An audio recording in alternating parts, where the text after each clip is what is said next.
Helo a chroeso i sianel YouTube Tabernacl Llwyn Hendi ac i'n gwasanaeth heddiw ar Sul y Cofio. Gawn ni ddechrau gyda'n galwad i addoli o lyfr y datguddiad, pennod 5, adnodau 12 ac 13. Teilwng yw roen a laddwyd, i dderbyn gallu, cyfoeth, doethineb a nerth, anrhydedd, gogoniant a mawl. A chlywais bob peth a grewyd yn y nef ac ar y ddeiar, a than y ddeiar ac ar y môr, a'r cwbl sydd ynddynt yn dweud, i'r hwn sy'n eistedd ar yr orsedd, ac i'r oen, y bo'r mawl, a'r anrhydedd, a'r gogoniant a'r nerth, byth bythoedd.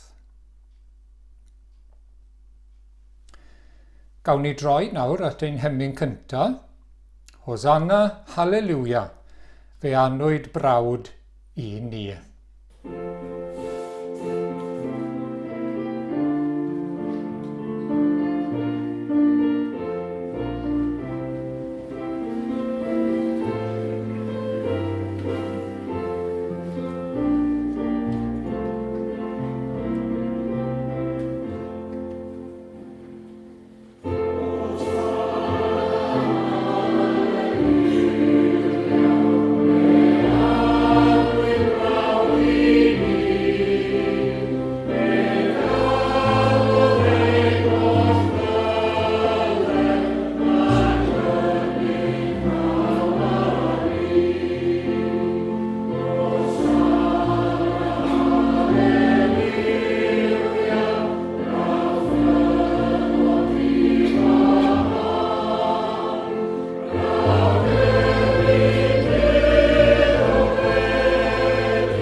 Mae'n darlleniad ni heddiw yn dod o'r Testament Newydd ac o lythyr Paul at y Rhufeiniaid a phennod 12.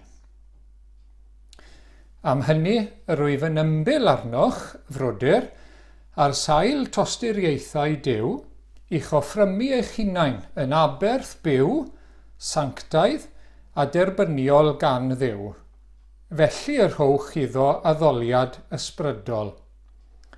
A pheidiwch â chydymffurfio â'r byd hwn, ond bydded i chi gael eich trawsffurfio trwy adnewyddu eich meddwl mwyn i chi allu canfod beth yw ei ewyllys, beth sy'n dda a derbyniol a pherffaith yn ei olwg ef.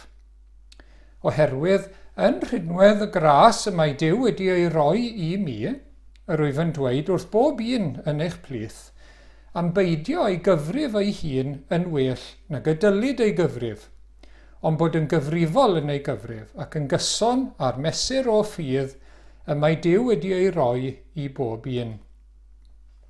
Yn union fel y mae gennym aelodau lawer mewn un corff, ond nad oes gan yr holl aelodau yr un gwaith, felly hefyd yr ydym ni sy'n llawer, yn un corff yng Nghrist, ac yn aelodau bob un i'w gilydd. A chan fod gennym ddoniau sy'n amrywio yn ôl y gras a roddwyd i ni, dyle mae harfer yn gyson a hynny. Os proffwydoliaeth yw dy ddawn, arfer hi yn gymesur a ffydd. Os dawn gweini ydyw, arfer hi i weini. Os addysgu yw dy ddawn, arfer dy ddawn i addysgu. Ac os cynghori i gynghori. Os wyt yn rhannu ag eraill, gwna hynny gyda haelioni. Os wyt yn arweinydd, gwna'r gwaith gyda gymroddiad. Os wyt yn dangos tosturi, gwna hynny gyda llawenydd. Bydded eich cariad yn ddiragrydd. Casewch ddrygioni, glynwch wrth aioni. Byddwch resog yn eich serch at eich gilydd fel cymdeithas, rhowch y blaen i'ch gilydd mewn parch. Yn ddiorffwys eich ymroddiad, yn frwd eich ysbryd, gwasanaethwch yr arglwydd. Llawenhewch mewn gobaith, safwch yn gadarn dan wrthrymder, daliwch ati i weddio, cyfrannwch a dreidiau'r saint, a byddwch barod eich lletygarwch. Bendithiwch y rhai sy'n eich erlyd, bendithiwch heb felltithio byth. Llawenhewch gyda rhai sy'n llawenhau, ac wylwch gyda rhai sy'n wylo. Byddwch yn gytun ymhlith eich gilydd. Gochelwch feddyliau mawreddog. Yn hytrach, rhodiwch gyda'r distadl. Peidiwch a'ch cyfrif eich hunain yn ddoeth. Peidiwch â thalu drwg am ddrwg i neb. Bydded eich amcanion yn anrhydeddus yng ngolwg pawb. Os yw'n bosibl ac os yw'n dibynnu arnoch chwi, daliwch mewn heddwch a phawb. Peidiwch â mynnu dial gyfeillion annwyl, ond rhowch ei gyfle i'r digofaint dwyfol. Fel y mae'n ysgrifenedig, my fi pia dial, my fi a dalaf yn ôl, medd yr arglwydd. Yn hytrach, os bydd elynion yn ewynu, rho fwyd iddynt. Os byddad yn sychedu, rho iddynt beth i'w yfed. Os gwneud hyn, byddi'n pentyrru marwor poeth ar ei pennau. Paid â goddef dy drechu gan ddrygioni, trecha di ddrygioni a daioni. Gyn ni'n diolch i'r arglwydd am ei air sanctaidd. Gawn ni droi ato nawr mewn gweddi gyda'n gilydd. Gawn ni weddio. Diolch eto o arglwydd ein Duw am gael dod gyda fron di nawr yn enw ac yn heiddiant ac yng nghyfiawnder yr arglwydd Iesu Grist. Ac o arglwydd diolch am gael ymuno yn yr addoliad sydd yn y nef. I ni wedi cael ein atgoffa o arglwydd o'r gân sydd yn mynd ymlaen yn y nefoedd o hyd. Can o fawl, i'r hwn sydd ar yr orsedd, y tad, ac i'r oen, yr arglwydd Iesu Grist. Ac o arglwydd i ni eisiau ymuno, sanct, sanct, sanct, yw arglwydd y lluoedd. O, i ni eisiau troi ein golwg arglwydd at orsedd y nef. I ni eisiau ein haddoliad heddiw i fod yn nef ganolog, i fod yn orsedd ganolog, i fod yn dduw ganolog. Ac o arglwydd helpa ni i blygu ac i gannu yn ein calonnau ger bron yr orsedd yma. Diolch arglwydd bod ni'n cael dod trwy Iesu Grist, trwy ein harch o ffeiriad mawr. Diolch bod ni'n cael dod i offrymu mawl a diolch i ti. O arglwydd i ti'n deilwng o bob mawl ac anrhydedd, eiddo ti yw'r doethineb, y nerth. O arglwydd i ni'n diolch i ti. Ac o arglwydd i ni'n dod â'n mawl, i ni'n dod â'n diolch ger dy fron di nawr, fel offrwm, diolchgar gwirfoddol o arglwydd, nid bod ni'n talu am ddim byd, nid bod ni'n rhoi dim byd i ti mewn gwirionedd, wyt ti'n holl gyfoethog, wyt ti'n holl alluog, ni sy'n cael ac yn derbyn gen i ti. Ond eto, i ni'n cael rhoi ein diolchiadau, i ni'n cael rhoi mawl, i ni dymuno bendithio enw'r arglwydd. Fe wnaid bendithio'r arglwydd a'r cwbl sydd yno, ei enw sanctaidd ef. Ac o arglwydd i ni'n diolch i ti, fel ein crewr ni yn gyntaf, i ni'n dechrau fyna o hyd. Ti'n deilwng o arglwydd oherwydd wyt ti wedi ein creu ni. Ti bian ni o arglwydd. A ti wedi'n creu ni nid ar lun a delw a nifael, ond ar lun a delw Duw. I gael dy adnabod di, i gael dy ogoneddu di a dy fwynhau di. I ni'n diolch Arglwydd am ein creu ni, a'n cynnal ni o Arglwydd. Ac i ni'n cyffesu wrth gwrs ein bod ni wedi troi oddi wrtho ti yn ein pechod, ac bod ni wedi difetha dy greadigaeth di, bod ni wedi difetha y ddelw, y stamp dwyfol sydd arno ni, bod ni wedi sbwylo fe o Arglwydd. Ac i ni'n cyffesu hynny, cyffesu'n pechodau eto ger dy fron di Arglwydd, ein diffyg cariad tuag ata ti a tuag ata ein gilydd. Ein gwrthryfel pan ni'n troi yn derbyn di o Arglwydd ac yn troi yn erbyn ein gilydd fel cymdogion o Arglwydd fel dynoliaeth, ac i ni'n cyffesu o Arglwydd ac yn diolch i ni dy fod ti yn ein caru ni. Arglwydd i ni'n rhyfeddu at hyn, bod y Duw glân a sanctaeth yn ein caru ni. Ac i ni'n gweld hynny wrth i ti anfon dy fab i fod yn geidwad, i fod yn brynwr i ni. Ac Arglwydd, diolch bod e wedi dod i'n deiar ni, a bod e wedi dod i'n prynu ni'n rhydd oddi wrth ein pechodau, i'n rhyddhau ni o Arglwydd. A bod e wedi gwneud hynny gyda'i fywyd glân, gyda'i waed. I ni'n diolch am ei fywyd perffaith. A di fai a di bechod yn y byd yma, yr un byd i ni'n byw ynddo fe. Ond i fod e heb bechod, wedi ei demtio, wedi ei amgylchynu a themptasiynau fel nynne, ond heb bechod. A bod e wedi rhoi ei fywyd wedyn, rhoi ei einioes, rhoi ei waed, gwaed mab Duw yn cael ei roi ar y groes. A hynny i'n rhyddhau ni, i'n glanhau ni o'n pechod, i ennill maddeuant, i bob un sy'n credu ynddo ef. Arglwydd i ni'n diolch, ac i ni'n rhoi clod a mawl i ti am dy gariad rhyfeddol tuag ato ni. Diolch bod e'n gariad tuag at rhai trienus, ond nid i'n gadael ni yn ein trienni. Diolch bod e'n gariad at bechadur, ond nid i'n gadael ni yn ein pechod. I'n rhyddhau ni, i'n codi ni, a'n gwneud ni yn frenhinoedd ac yn offeiriaid. I roi ni fywyd newydd, i godi'n bywyd ni gyda Iesu Grist. I ni'n diolch Arglwydd. Fel y cododd e, ni'n diolch heddiw, bob Sul, i ni'n cofio iddo fe godi. O'r bedd yn fyw, iddo fe ddryllio pyrth y bedd. Ac Arglwydd bod e wedi esgyn i'r nefoedd i baratoi lle i ni. Bod e wedi anfon ei ysbryd glân i fod gyda ni, i'n harwain a'n bywhau ni o Arglwydd, a nerthu ni. Ni'n gweddio am ddylanwad yr ysbryd eto yn ein plith ni heddiw. Ac Arglwydd diolch a bydd e'n dod nôl. A bydd e'n dod nôl i orffen y gwaith mawr o'n achubiaeth a'n iachawdwriaeth ni. Byddwn ni'n cael corff newydd, byddwn ni'n gwbl rhydd o bob pechod, a byddwn ni'n cael teyrnasu gydag i dragwyddoldeb.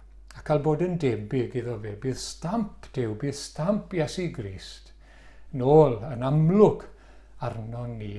Arglwydd, i ni'n diolch, i ni'n rhoi clod a diolch i ti heddiw.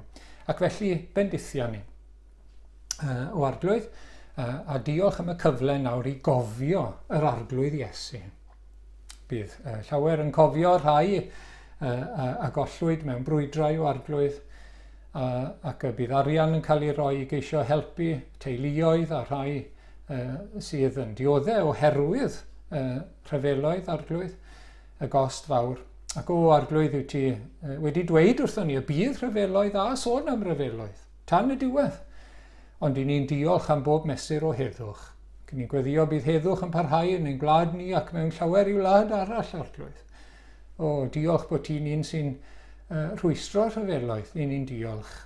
Ac Arglwydd, i ni'n gweddio eto bydd rhyddid yn ein gwlad ni i addoli a cyflwyno'r efengil. Ac Arglwydd, i ni'n gweddio dros arweinwyr y gwledydd, i ni'n gweddio daw diwedd ar y feirws a vaccin a mynd ymlaen, beth bynnag fydd hynny gyda'n bywydau Arglwydd. Arglwydd, i ni'n yn gweddio hynny yn dy drigaredd mawr o Arglwydd ac yn dy ras. Ni'n cyflwyno gilydd i ti eto yn yr eglwysi, yn eglwys y Tabernacl ac eglwysi eraill. Rhai yn ein plith yn Galaru, wedi cael colledion, cynnal nhw, diddana nhw arglwydd. Diolch am obaith byw yr Efengil. Diolch o arglwydd, mae dim ond dros tro i ni'n cael ein gwahanu fel Cristnogion gyda marwolaeth, a byddwn ni gyda'n gilydd gyda'r arglwydd yn barhaus. Diolch am y gobaith byw sydd gyda ni. O arglwydd i ni'n cofio am frodyr a chwiorydd mewn gwledydd eraill, rhai sy'n wynebu arledigaeth ofnadw nawr. O arglwydd nertha nhw a cynnal nhw a'i teuluoedd. Ac o arglwydd trwy'r cwbl deled y deyrnas. Deled teyrnas Dduw, teyrnas Iesu Grist yn ein byd ni, gyda phobl yn dod o dywyllwch i oleuni, o feddiant Satan at Dduw, trwy'r gwledydd i gyd. Ac o arglwydd ni'n gweddio dros ein gwlad ni wrth gwrs, dros ein heglwysi ni bywhad y waith o arglwydd ac anfon yr ysbryd mewn nerth eto. O arglwydd bywhad ni o arglwydd, fel dy bobl. A hefyd o arglwydd, ni'n gofyn i ti i achub llawer eto, a dod yn at Iesu Grist i gael bywyd tragweddol ynddo fe. Arglwydd derbyn ein diolch. Diolch bod ti'n maddau ac yn ein glanhau ni trwy Iesu Grist. Iddo fe gyda'r tad a'r ysbryd glân y bwrdd gogoniant a'r gallu yn oes oesoedd. Amen. Gawn ni droi nawr at ein hael emyn, mor fawr yw cariad Duw y Tad.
Mae'n testun ni heddiw yn dod o lyfr y datguddiad ac o'r bennod gyntaf, ail hanner adnod 5 ac wedyn adnod 6. I'r hwn sydd yn ein caru ni ac yn ryddhaodd ni oddi wrth ein pechodau a'i waed ac yn gwnaeth yn urdd frenhinol yn offeiriaid i Dduw ei dad, iddo ef y bwr gogoniant a'r gallu byth bythoedd. Amen. Wel, mae'n Sul y cofio. Mae'n amser pan mae llawer yn cofio heddi nawr, y rhai gollodd ei bywyd mewn rhyfel. I ni'n cofio Aberth, rhai eraill i ni gael rhyddid. Enghraifft, rhyddid rhag Natsiaeth ddath yn yr ail ryfel byd. I ni'n cofio Erchylltra, i ni'n cofio cost uchel rhyfel. Ac i ni'n gweddio, wrth gwrs, fel i ni wedi gwneud heddiw, am fesur o heddwch. Does ddim addewid o heddwch byd eang yn y Beibl, wrth gwrs. Tra bod dyn fel mae mi fydd na ryfeloedd a sôn am ryfeloedd. Ac i ni'n gobeithio wrth i ni gofio na fydd ddim yn digwydd eto, wrth gwrs. Ar un pryd, ni'n ceisio helpu rhai sydd wedi cael eu heffeithio, i creithio gan ryfel, milwyr a falle teuluoedd hefyd. Ac mae cofio yn bwysig iawn yn y Beibl. Yn wir, mae anghofio yn bechod. I ni cael ein hannog i gofio ein creawdwr o ddyddiau ein ieuenctid. I ni i fod i gofio daioni Duw.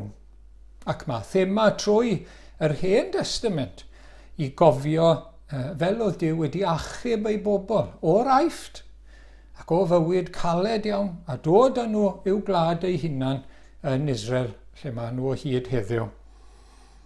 Cofio ei gariad a'i ras yn y gorffennol ac wedyn yn y presennol hefyd. Ac yn y Testament Newydd, i ni fod i gofio, wrth gwrs, Aberth Iesu Grist. Dyna'r cymundeb. I ni'n gallu cael y cymyn yr un peth nawr ar hyn o bryd, ond i ni'n gallu cofio, a dyna i ni am wneud heddi, cofio Aberth yr arglwydd Iesu. Yr hyn mae wedi wneud drosom ni.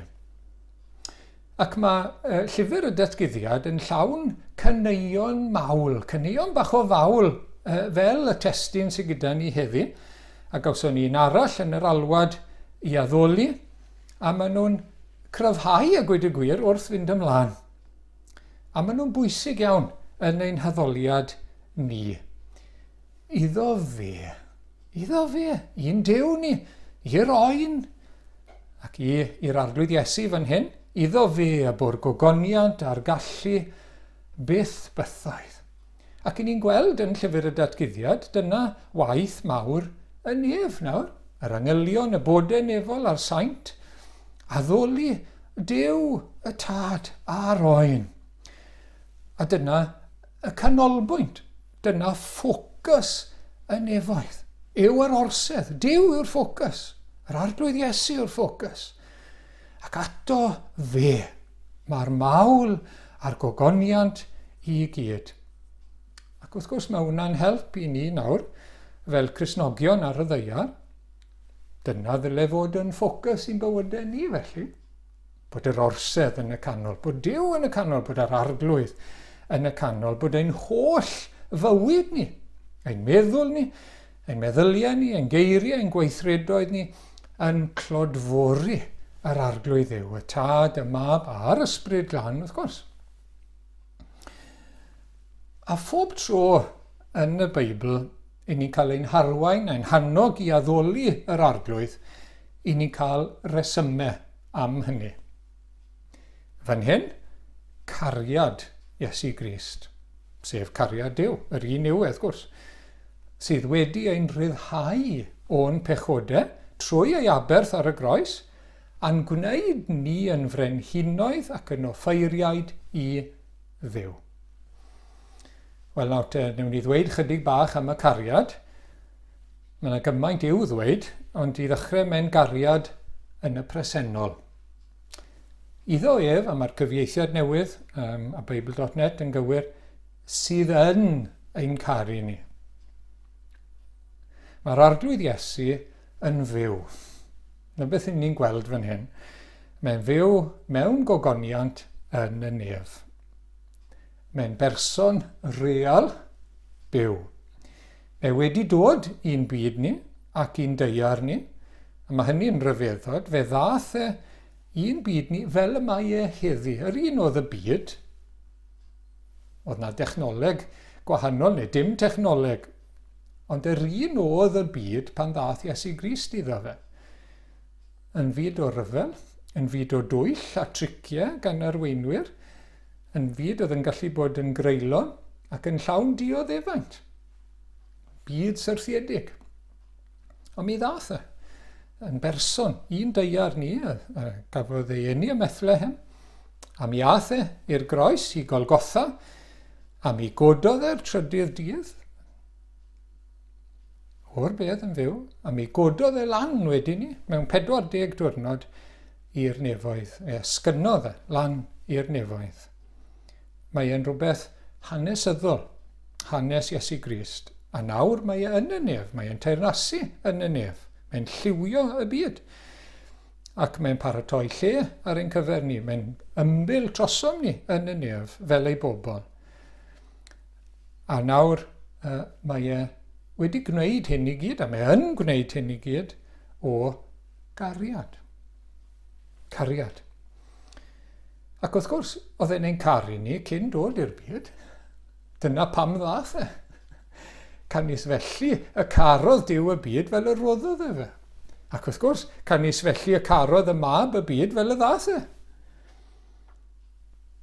Mae'n emyn bach gyda ni, dath Iesu Grist o'r nefol dir a llond ei galon fwyn o gariad a trigolion llawr a marw ei mwyn. Mae wedi dod a llond ei galon o gariad. Hynny yw ein caru ni a'i holl galon.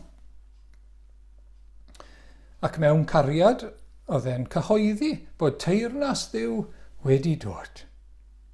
Ac oedd e'n dangos bod hyn yn golygu bod gyda fe awdurdod i faddau pechodau. Chi'n cofio'r claf o'r parlus, gweithio fe i godi, i ddangos. Mae gen i awdurdod i faddau. A dod â chi mewn i'r deyrnas. I ddod â perthynas real gyda Duw yn ôl i ni, chi'n gweld? I ddod â bywyd newydd nôl i ni. Felly oedd pobl yn cael gwella, i coesau nhw, i llyged nhw, i clistiau nhw. Oedd ysbrydion drwg yn cael ei bwrw mas. Pam? Beth oedd e'n dangos trwy hyn? Mae yna fywyd i chi eto o berthynas, o rodio gyda Duw, o weld gogoniant Duw, o glywed gair Duw, o adnabod Duw, ac o fod yn rhydd o'r un drwg a drygioni. Yn ryddhau ni o afael pechod a Satan. Gyn ni yn ei gariad, mae wedi rhoi ei einios, wrth gwrs. Wedi rhoi ei hunan fel y bugail da dros y defaid. Defaid colledig, crwydredig.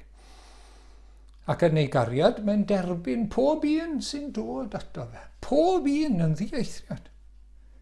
Mae'n gweld nhw fel rhoddion gan ei dad. A mae'n addo, chi'n gweld, fel bugail sydd yn caru ei bobl, caru ei braidd. Mae'n addo pidio colli un ohonyn nhw. Dim un. Ac wedyn i codi nhw, i atgyfodi nhw i'r bywyd tragwyddo yn y diwedd. Nawr, gyda cariad yr arglwydd, cariad Duw, cariad yr arglwydd Iesu, yr un yw e, gallwn ni adnabod e, a'i gredu fe, a'i dderbyn e, neu ei wrthod e. Ond dyma yr un sydd yn ein caru ni. Ac mae'n gariad nawr te sydd yn ryddhau. Yn aml iawn mewn brwyder neu mewn rhyfel, mae'n elfen o ryddhau pobl rhag gelynion sy'n gwasgu arnyn nhw. Fel wedi dweud yn yr ail ryfel byd, Hitler oedd e, Natsiaeth oedd e, oedd eisiau cymryd drosodd, wrth gwrs, Ewrop i gyd, gyda'i syniadau erchyll a chreulon. A bydd llawer yn cofio hynny heddi a dydd Mercher. Wel, mae'r arglwydd Iesu wedi marw nawr te i'n ryddhau ni, i'n gollwng ni'n rhydd o'n pechodau, medda'r adnod. A mae hwn yn rhoi darlun cryf iawn i ni, bod e'n pechodau ni yn ein gwneud ni fel caeth weisio, bod ni'n gaeth, neu fel rhai sy'n cael ei gwasgu lawr gan Elin. A mae lot o sôn yn dos am gaeth wasiaeth yn ddiweddar a'r dymuniad a'r gweithredu i symud y cofebau yma, y statiws yma o ddynion amlwg y gorffennol sydd wedi defnyddio caeth wasiaeth, sydd wedi falle wedi hybu fe hyd yn oed a wedi gwneud elw trwyddo fe. Ac i ni eisiau cael gwared ar y cofio hynny fel petai. Wel nawr te, y caeth wasiaeth gweitha, dyfna, yw ein caethiwed ni i bechod. Gyda llaw, oedd lot fawr o'r Cristnogion cynta ar ôl amser Iesu Grist yn gaethweisio. Ond o'n nhw'n rhydd o'i bechod. Hwn yw'r caethiwed gweitha i fod yn gaeth i bechod dan afael Satan. Dychmygwch nawr te y rhwymau. Chi'n cofio Lazarus? Iesu yn atgyfodi Lazarus o'r bedd ac oedd e mewn rhwymau. Yr arglwydd Iesu yn ei alw fe ac yn gweud, gollyngwch e'n rhydd o'r rhwymau yma. Wel, ni yn ein pechod, rhwymau, fel rhwymau marwolaeth. Neu y carchar gafodd Pedr ei roi a'r apostol Paul wedyn ei roi mewn carchar ac wedyn ni cael ei ryddhau. Pedr yn cael ei ryddhau gan angel yr arglwydd. Ac wedyn ni'n clywed am y wraig fach yna, oedd wedi fflygu yn ei dwbl oherwydd ysbryd drwg. Ac ni'n gweld dau beth am y bobl hynny. Dyw'r person ei hunan ddim yn gallu dod yn rhydd. Chi'n gweld? P'ne Lazarus, Pedr yn y carchar, y wraig wedi oedd hi ddim yn gallu, do'n nhw ddim yn gallu ryddhau hunain. Ond yr ail beth oedd bod Iesu Grist yn gallu ac yn barod i'w ryddhau nhw, i ddod â nhw'n rhydd. A mae'r un peth yn wir am ein pechodau ni. Ein pechodau ni, wel, ein meddyliau ni eto, ein geiriau ni, ein gweithredoedd ni, sydd yn erbyn Duw ac yn erbyn ein cydddyn, heb gariad, yn gwrthryfela yn erbyn Duw, a dim yn caru ein cymydog fel y dylen ni. Ac mae hwnna'n mynd â ni i garchar, chi'n gweld, i gaethiwed, fel sy'n ni wedi'n rhwymo, achos i ni methu dod mas o hwnna fe, ein hunain. I ni methu dod yn rhydd. I ni methu codi'n hunan lan i garu Duw yn holl galon. I ni methu codi'n hunan lan i garu'n cymydog fel ni'n hunan. Gwbl amhosibl. Ond mae'r arglwydd Iesu yn barod ac yn gallu ein ryddhau ni. Ac wrth gwrs, yr amod i brofi y cariad yma a dod yn rhydd yw bod ni eisiau dod yn rhydd. Bod ni'n edifarhau. Wyt ti heddiw wedi blino ar dy gyflwr. Bod ti ddim yn gallu caru Duw fel y dylai ti. Bod ti ddim yn gallu caru cymydog fel y dylai ti. Wyt ti'n gallu gweld rhywfaint o dy bechodau di yn dy glymu di. Wyt ti'n mynd yn rhwystredig amdano fe. Wyt ti'n gallu gweld hynny. Mae yna stori o'n i'n darllen yn ddiweddar am gwestiwn gafodd ei roi yn y papur newydd y Times. Dechrau'r ganrif ddiwetha nawr, yr 20fed ganrif, beth sy'n bod ar y byd. A lot o atebion yn dod, mae'n dibir, tipyn o atebion yn dod, ac allan ni ddychmygu pobl yn gweud, wel, ble mae dechrau? Beth sy'n bod ar y byd? Mae'r Llywodraeth, mae Llundain, mae Caerdydd felly, mae beth sy'n digwydd yn America, a wedyn mae'r Dwyrain Canol, a mae hyn, a mae'r llall, a mae'r system yma'n gadael ni lawr, a mae fel arall. A pidwch a sôn am hwn neu hon, allwch chi ddychmygu pobl yn rhestru, a problemau. Ond mae'n debyg bod un ateb, ydy yn berffaith wir, dyn ni'n siŵr, ond bod un ateb wedi dod gan G.K. Chesterton. Annwyl gyfeillion, yr ateb yw fi. Oedd e'n gweld mae ynddo fe oedd y broblem. Ac mae hwnna'n le da i ni i ddechrau bob amser yn ein perthynas ni a Duw i weld fel i ni'n cael ein ceithio gan ein pechod. Ond bod Iesu Grist wedi dod a'r gallu, a'r awydd, a'r bwriad i'n gollwng ni'n rhydd. Gollwng ni'n rhydd. Wel, beth arall allwn ni ddweud am ei gariad y te? Cariad aberthol yw e. Cariad aberthol. Achos mae wedi talu i'n rhyddhau ni gyda'i waed. Medde'r testun, mae wedi rhoi ei fywyd i lawr ar y groes. Nawr mae y thema yma o'r gwaed, gwaed yr aberth, yn bwysig iawn yn y Beibl i gyd. Mae'n cyfeirio nôl yn gyntaf at yr aberthau wrth gwrs yn yr Hen Testament. Oedd yn ddarlun, rhyw bictiwr ymlaen llaw o aberth Iesu Grist. Oedd rhai lladd anifail, oedd yn berffaith. Dyn am, ddim yn gloff, ddim yn ddall, a dim byd fel yna. Ac oedd e'n cael ei offrymu, yn cael ei ladd a'i aberthu dros bechod y pobl Israel. Wedyn oedd yr archoffeiriad yn mynd i'r cysegr a peth o'r gwad yma o flaen Duw. Ac oedd gwad, sef bywyd yr anifail glân, yn gwneud dau beth, neu wedi pwysleisio dau beth nawr, pwysig iawn iawn. Oedd e'n cuddio pechod y bobl. Nes i fod e allan o olwg Duw fel petai. Oedd e'n gwneud iawn, oedd e'n gorchuddio pechod y bobl. A hefyd oedd e'n glanhau y pechadur. Ac y rhan o seremoni'r Hen Testament oedd taenelli, sbrinclo y gwaed ar y bobl, ar yr allor, ar yr offer, fel bod e'n lan ger bron Duw. Ac wrth gwrs, Iesu Grist nawr te, oedd hwn i gyd yn edrych mlaen at Iesu Grist. Fe yw'r aberth go iawn, fe yw oen Duw, a mae e wedi rhoi ei waed, ei fywyd droson ni, ein mwyn ni, ac yn ein lle ni ar y groes. Mwyn cuddio, gorchuddio ein pechodau, a'n glanhau ni. I ni gael ein derbyn gan Dduw trwy Iesu Grist. I ni gael maddeuant llawn, derbyniad llawn. Gallwn ni ddweud mewn ystyr arall, mae wedi talu'r pris i'n rhyddhau ni o'n pechodau, i'n gollwng ni'n rhydd. Ni wedi sôn am fod yn gaeth, fel caethweision, slaves, wel mae wedi talu ni gael mynd yn rhydd. Nawr, oedd e'n bris uchel iawn. Bywyd perffaith, bywyd glân, bywyd sanctaidd, bywyd mab Duw. Gwaed mab Duw yn cael ei roi. Ond mae'r pris wedi ei dalu.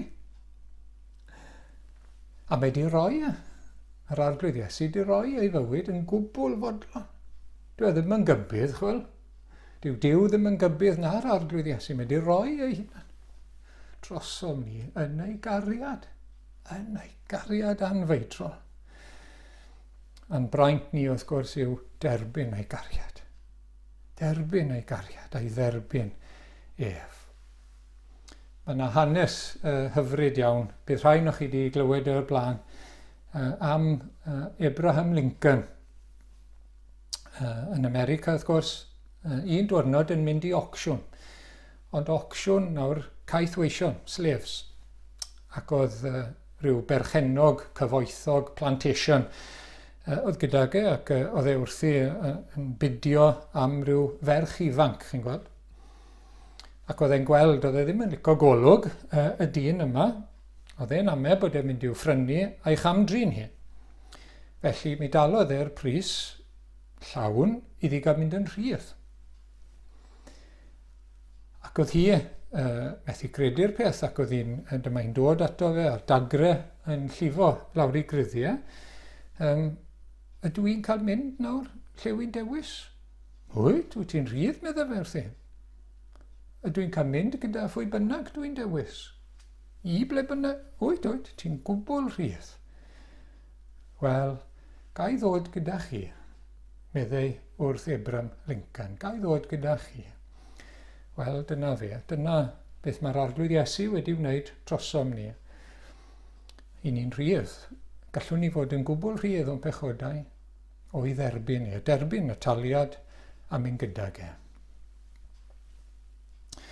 Ac wedyn, yn yr adnodau yma, mae'n dweud bod ei gariad yn gariad sy'n ein ryddhau ni ac yn ein codi ni, chi'n gweld.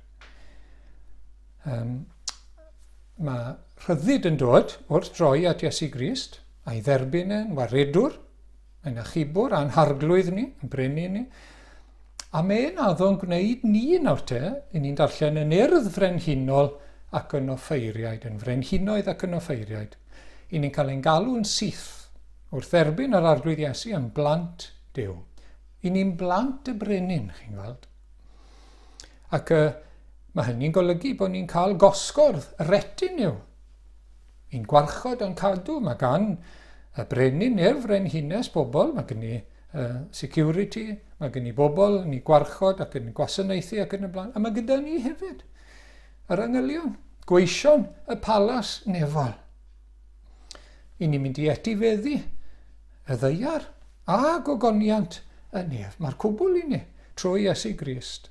Mae yna goron yn barod i ni ar ôl gorffen ein bywyd ar y ddeiar, gorffen ein gyrfa fan hyn. Mae yna goron yn barod i ni, coron y bywyd, coron cyfiawnder. A mae hyn yn wir amdano ni, chi'n gweld, yn Iesu Grist, gweitha anawsterau. A pethau'n gallu edrych yn wahanol iawn ar y golwg, wrth gwrs yn ein bywyd ni nawr. Anawsterau, colledion, erlyd, brwydrau, temptasiynau. Ond, i ni'n frenhinoedd, i ni'n perthyn i'r teulu brenhinol. Ac i ni fod i ddechrau teyrnasu nawr, i ni fod i feddwl fel hyn nawr, a byw fel hyn, wrth gwrs. Ac i ni fod i ddechrau teyrnasu arno ni'n hunain.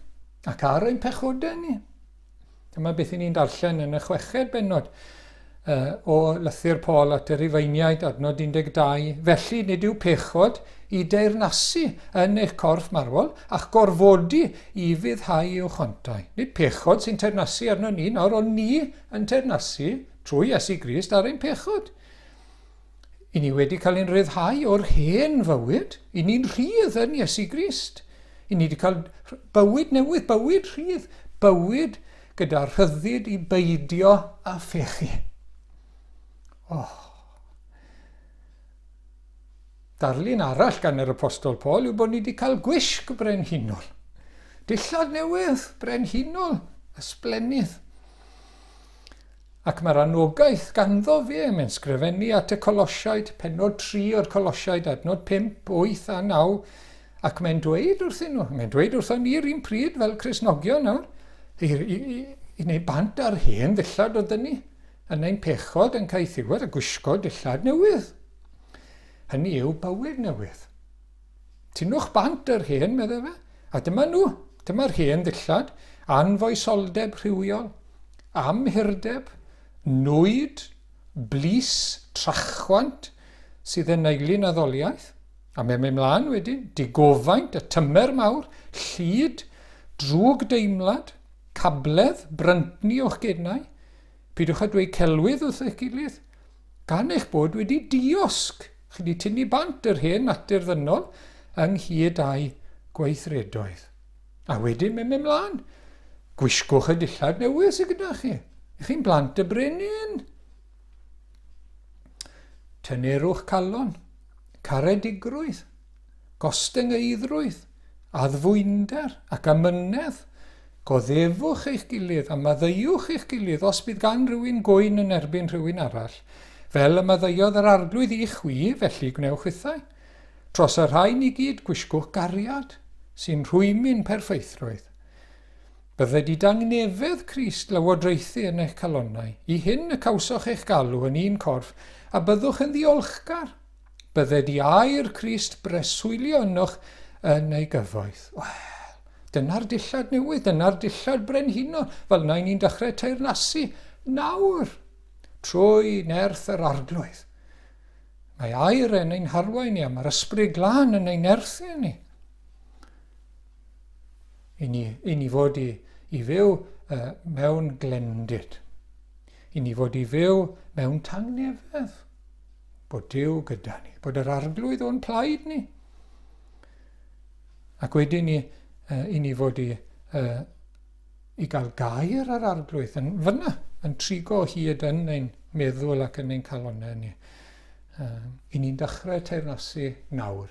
I ni'n dechrau nawr, wrth gwrs.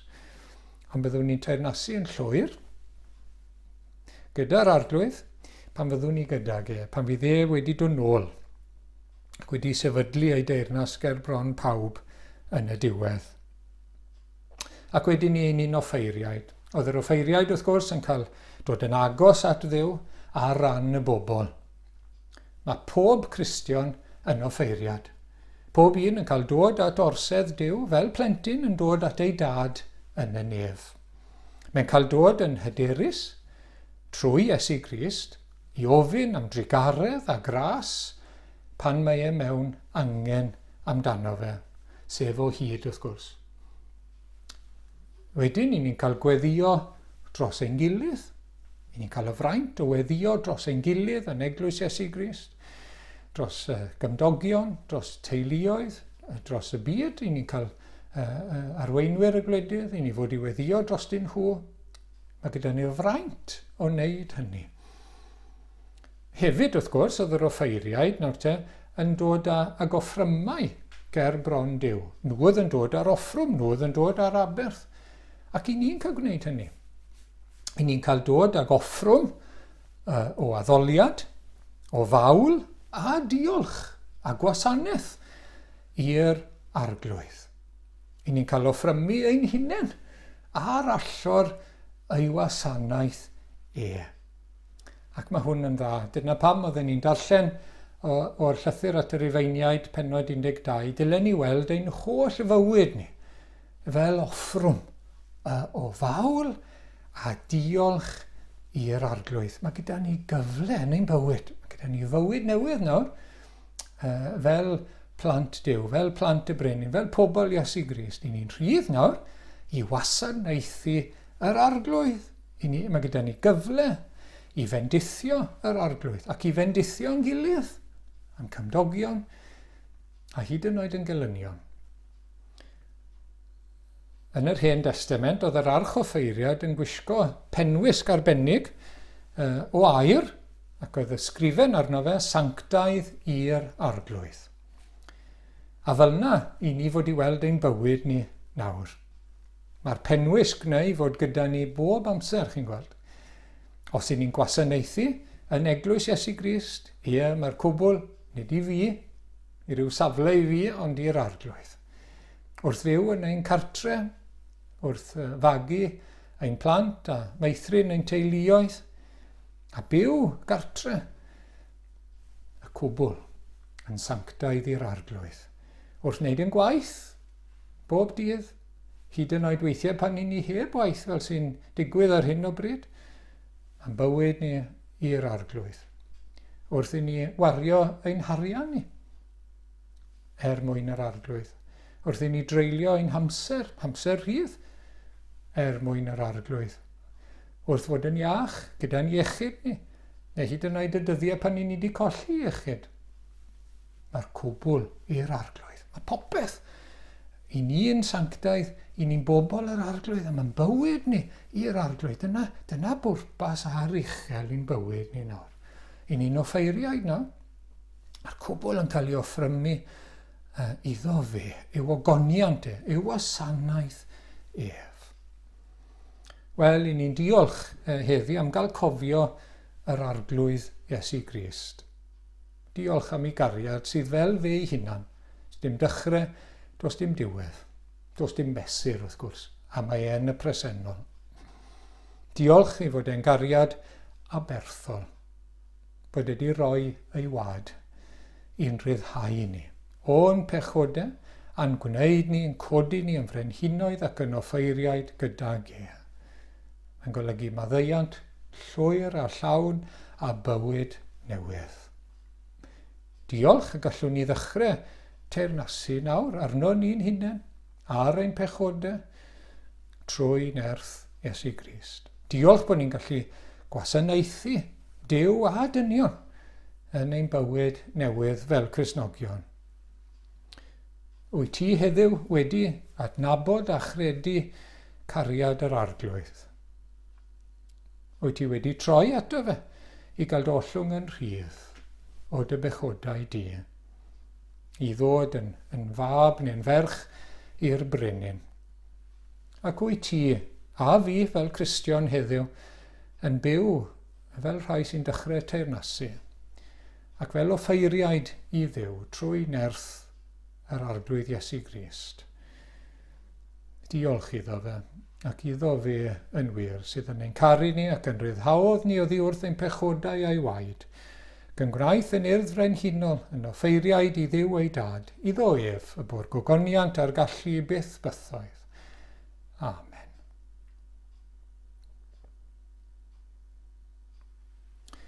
Gawn ni droi at yr emyn olaf o gariad anfeidrol ei faint.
Diolch Arglwydd am dy air i ni heddiw. Diolch am y cyfle i gofio Iesu Grist. Diolch o Arglwydd am ei aberth. Diolch iddo roi ei waed. Diolch i ti o Dduw am dy gariad rhyfeddol tuag ato ni. O Arglwydd i ni'n diolch ac yn bendigod enw di. Cariad i'n gollwng ni'n rhydd trwy aberth Iesu Grist. Cariad i'n codi ni fod yn frenhinoedd ac yn offeiriaid. Llanw ni ath gariad o Arglwydd, llanw ni ath ysbryd glân. O Arglwydd, nertha ni os i ni heb eto gredu yn yr Arglwydd Iesu i wneud hynny nawr. Ac o Arglwydd i dderbyn ac i nabod ac i gredu y cariad yma. Ac o Arglwydd helpa ni sydd wedi derbyn o Arglwydd, di derbyn yr Arglwydd, helpa ni i fyw fel urdd brenhinol ac offeiriaid. Helpa ni yn ein bywydau dernasu ar bechod ac yn ein gwasanaeth i ti. Ac i ti, y bwr diolch a'r gogoniant. Gras ein harglwydd Iesu Grist a chariad Duw a chymdeithas yr ysbryd glân. A'r hoso gyda ni, hyd nes y daw. Amen.